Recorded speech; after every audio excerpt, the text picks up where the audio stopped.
Assalamualaikum warahmatullahi wabarakatuh. Selamat pagi dan salam sejahtera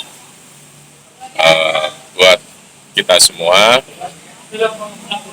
Pada kesempatan ini izinkan saya untuk nama saya Muhammad Zainal Abidin Putro dari Politeknik Negeri Jakarta. Saya ingin menyampaikan beberapa poin pandangan yang kami sajikan dalam paper kami yang dipresentasikan pada seminar nasional di Universitas Macung pada hari ini 24 Juli 2024. Pokok topik yang kami sajikan adalah, yang kami tawarkan adalah peran perguruan tinggi dalam menjamin kelestarian industri yang berkelanjutan atau terwujudnya industri yang berkelanjutan. Permasalahannya adalah sejauh ini masih ada kita temukan relasi disharmoni antara masyarakat setempat dengan industri.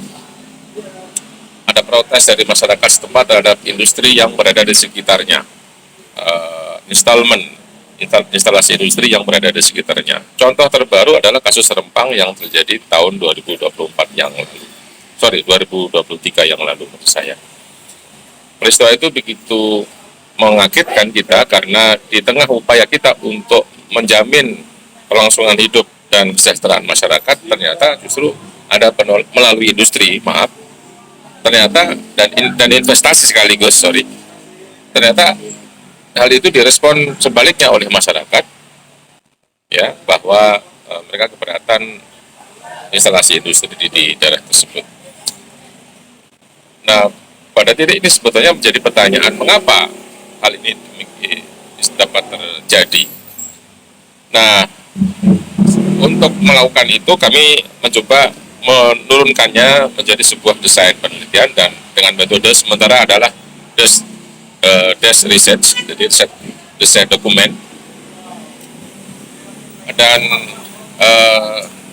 dari pembahasan yang berhasil kami lakukan, kita ternyata mengenai industri ini sebetulnya selama ini dari yang berkembang di negara kita itu atau di negeri kita itu lebih kepada top down, ya. Kita masih ingat capaian terbesar kita mungkin dari skala industri adalah terbangunnya Freeport, ya, di Tembagapura di Papua. Nah, sampai hari ini kita masih melihat Freeport dengan ya cerita-cerita manisnya lah gitu, ya. Tapi setelah itu cerita banyak berbeda karena seringkali kita temukan ada proses-proses yang kurang harmonis antara masyarakat dengan industri, terutama industri-industri ekstraktif yang di wilayah pertambangan maupun kehutanan. Nah, mengapa demikian? Salah satu keprihatinan kalangan akademisi, bukan hanya di kita, sebetulnya ini juga sekarang sudah mulai berkembang di seluruh, ya, belum menyeluruh sih, tapi di beberapa kawasan mulai mengkritisi model-model CSR yang selama ini hanya untuk kepentingan perusahaan tapi melupakan kepentingan masyarakat, artinya hanya kepentingan sesaat perusahaan. Jadi belum masuk kepada esensi dari relasi antara masyarakat dengan industri. Nah, salah satu teori yang bisa kita ajukan adalah social license to operate, atau teori mengenai keberterimaan atau lisensi sosial dari masyarakat untuk berjalannya sebuah industri. Nah, ini dalam indeksnya itu ada dia membagi 4 kategori. Dari mulai warna merah, indeks merah, kemudian agak orange, kuning, lalu hijau. Merah ini berarti sudah terjadi penolakan yang cukup keras dari warga sekitar. Nah, ini hati-hati bagi industri ketika dia ingin menginvestasikan modalnya di bidang usaha di tempat itu.